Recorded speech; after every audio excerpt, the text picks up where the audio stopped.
Welcome, ladies and gentlemen. Today I want to talk about the Magicka Templar PvE build for Clockwork City. First part, I will just show you the basic setup, CP and all stuff. In the second part, I kind of want to talk a little bit about the current problems of Magicka Templar, and we will do a quick DPS parse just to show you the rotation. Very important, because quite a few things actually changed.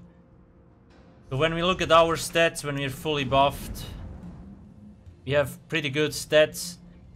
A lot of magic recovery, resist is good, but whatever. We're using the Apprentice Mundus. I tested Apprentice versus Lover, 0 different, so whatever floats your boat. We're using Witch Mother's Brew. Now you won't use this. With this we actually can sustain mostly a light attack rotation, because we just get really nice recovery from it. And our health is also still decent because we're using Vulcan. It's actually pretty good.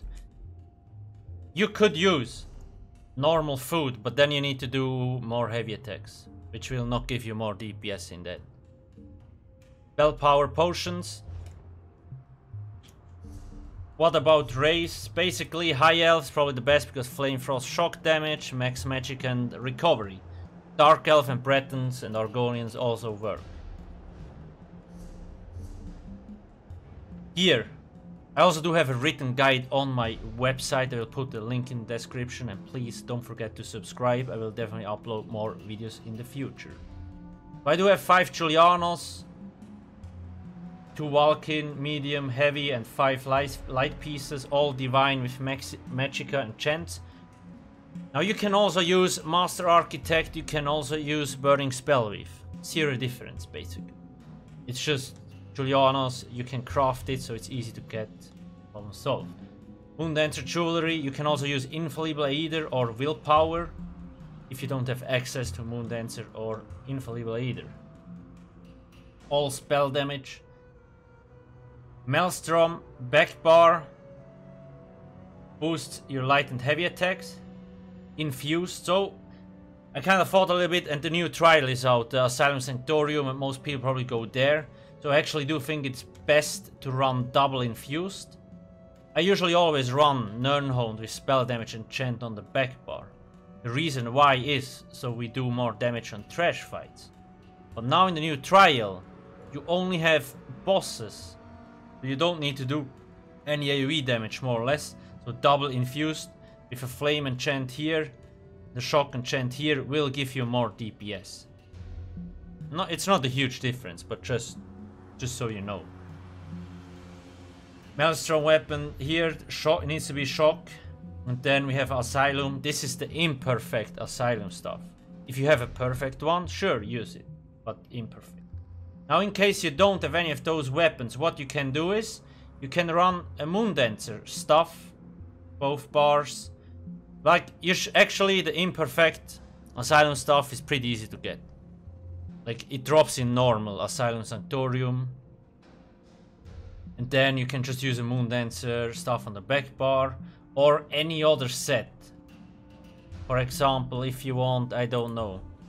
Like, you could run 4 pieces Burning Spellweave through Jewelry and the stuff here or something like that. Up to you, just in case you don't have a Maelstrom weapon. Because I know it's a pain to get it. Now what does this stuff do? Every third cast of Force Shock procs Burning, Concussion and Chilled. Burning does quite a lot of damage, that's why it's so good. Obviously the perfected version will do even more damage because you only need 2 casts. Compared to the imperfect one, which you need 3 casts.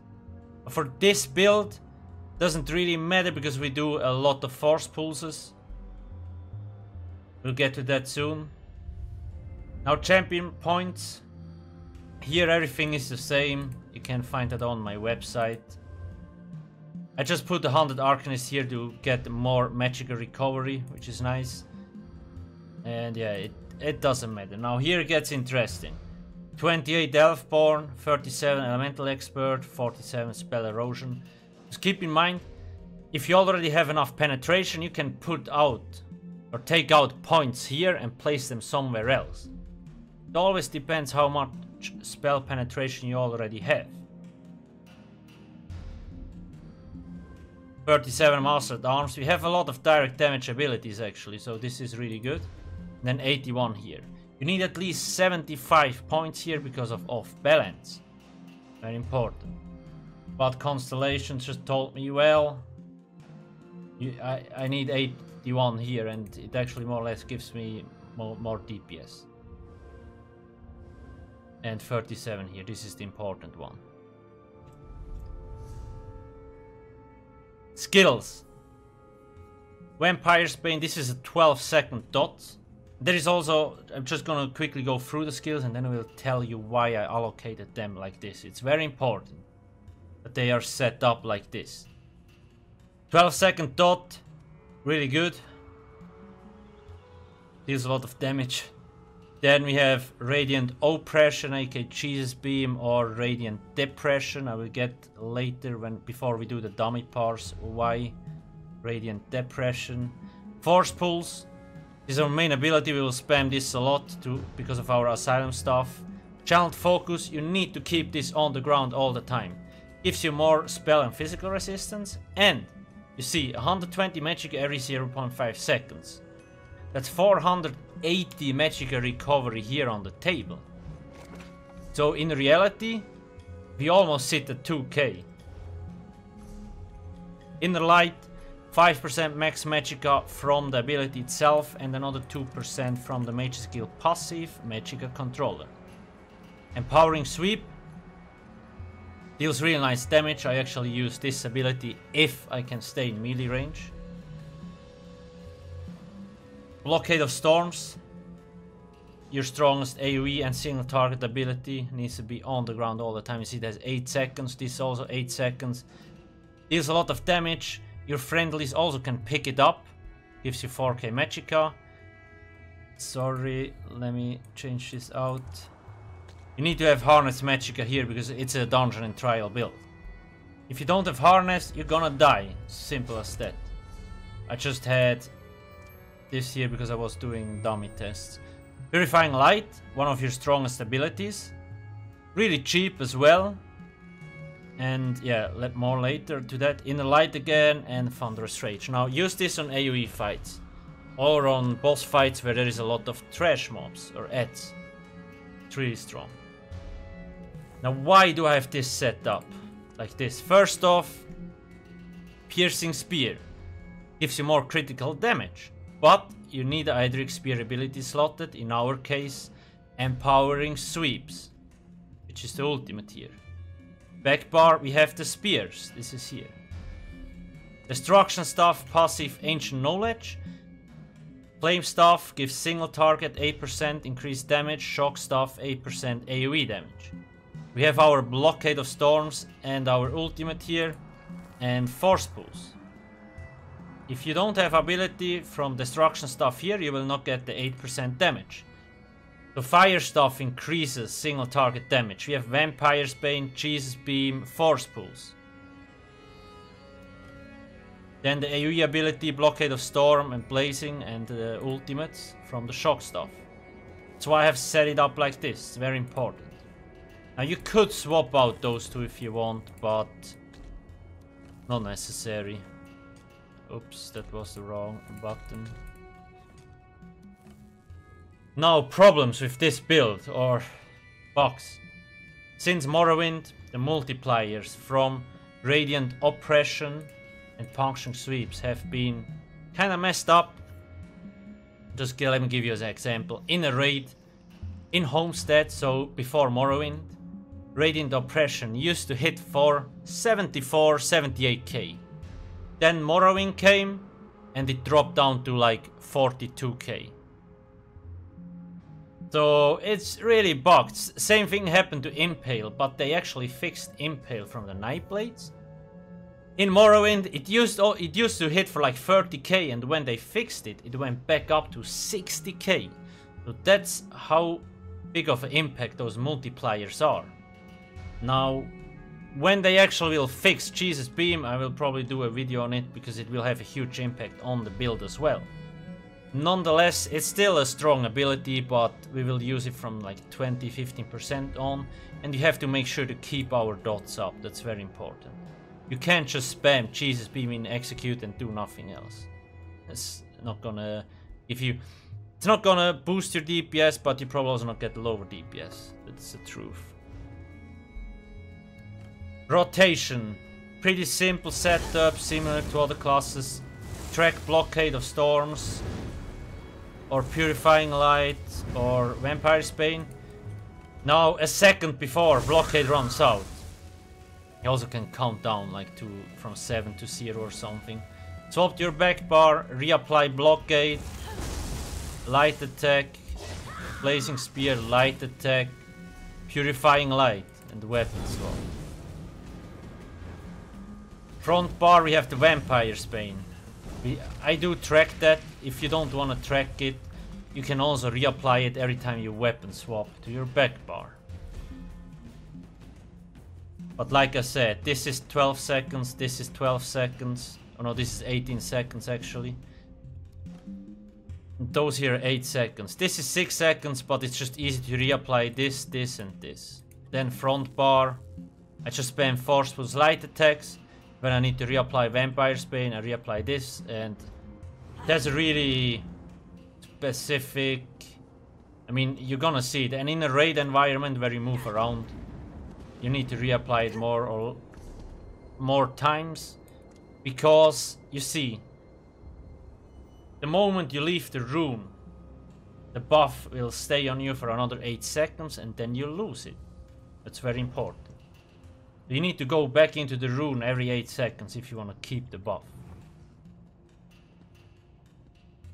Okay, I will get the Elemental Drain, otherwise Rip Sustain. I think other than that there is nothing really important. Like I said, you lose like 1k DPS. Imperfect versus a perfect Asylum stuff. So yeah, it's not that big of a difference. Just make sure you have Inferno on the front bar and the lightning stuff on the back bar.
You can see, like, it's not with a perfected one you have like 1k more DPS. It's just a target dummy. It doesn't really matter that much, but I hope you understand the rotation. And I know people will, well, why don't you do it on a 6 million parts? Well, I'm old, okay? I don't have all the time of the light. I did obviously a few tests. Let me see. So this here. This is with Elambris. Let me just quickly search one. Okay, this here is with Vulcan. This is a 6 million dummy parts and it was like 36.2k. With Apprentice Mundus, I use Burning Spellweave here even. And yeah, vulnerability of balance and all that stuff. You see, like, the DPS difference is not big between a 3 million and a 6 million, at least for Magicka setups. And you just need to do a few heavy attacks, but it's not... Let me see, yeah, I did 6 heavy attacks. In a raid, you will not even have to do 6 heavy attacks, because you're gonna get the like this from your healers. If you have good healers, they will use bubbles a lot. So every 20 seconds you get 4k Magicka, which will help a lot with your sustain. Anyway, this is just a little bit to show you the rotation, what you actually can get and all that kind of stuff. Other than that, yeah, you see Valkin hits pretty hard, 1.6k. Burning proc, this is from the Asylum stuff and from the fire enchant that I have on one of the weapons. Now if you have a perfect one, this will give you about 2k DPS, that's why it's a little bit more. Then charged weapon, this is the shock enchant. A lot of people are confused about that. Yeah, you see Purifying Light is really strong and Blockade of Storm.